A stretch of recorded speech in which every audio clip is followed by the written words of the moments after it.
It was a team win. You can look back at a lot of different things there, and what we could have done differently or better at. But we'll just take the W and get out of town here. Pat.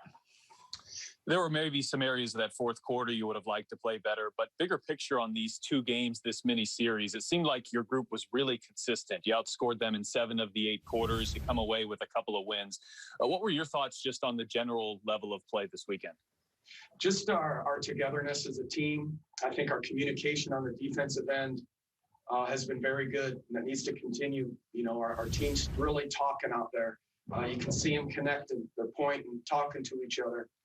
I think that's number one. But I just like the way that they're sharing the ball. I think we shared it nicely in the blitzes that we saw tonight. Karras was getting blitzed, and Malcolm was drawing a lot of attention. I thought we made the right plays, and then the extra play out of them. Our point guards, our guards are willing passers, our bigs are willing passers, and everybody else on the weak side was ready to shoot. And I liked, for the most part of the game, the shots that we had.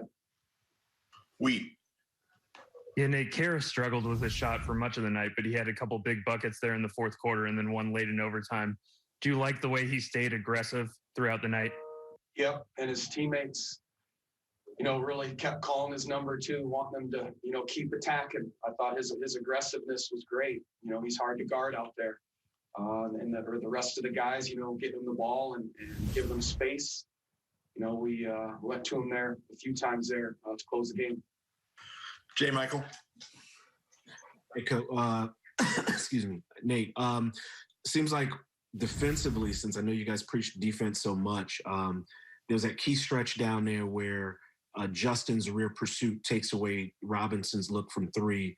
Then he gets it to Hero, and Karras goes under the screen and was able to force that airball shot towards the very end.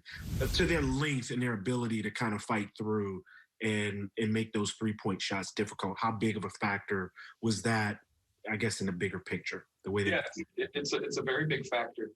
You have to be smart on when to go over and when to go under, but it's just about diffusing those screens, and fighting through the best that you can. I think the rear pursuit that you mentioned on Duncan Robinson is very important. I think even if he does get a shot off, and you got to keep pursuing with the rear view contest, so at least he, feels you pursuing, behind his neck and behind his back. So just that closeness and impact in the body and not getting too much separation from their shooters, I think is very important. And those guys, they got a lot of quality shooters and a very good team. And I just thought our guys did a good job of communicating and fighting through things when they had to. Scott.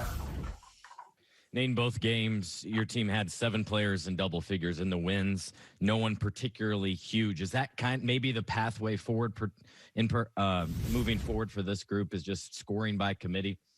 Yeah, I like it that you mentioned that because as I look at this box score, there was 7 guys between 12 and 17 points. That's our guys sharing the basketball. They're doing that very nicely. If we're not open, we're passing it to the open man, and then you'll get some final stats that look like that. So appreciate that question. It goes to the sharing ability of the players on this team.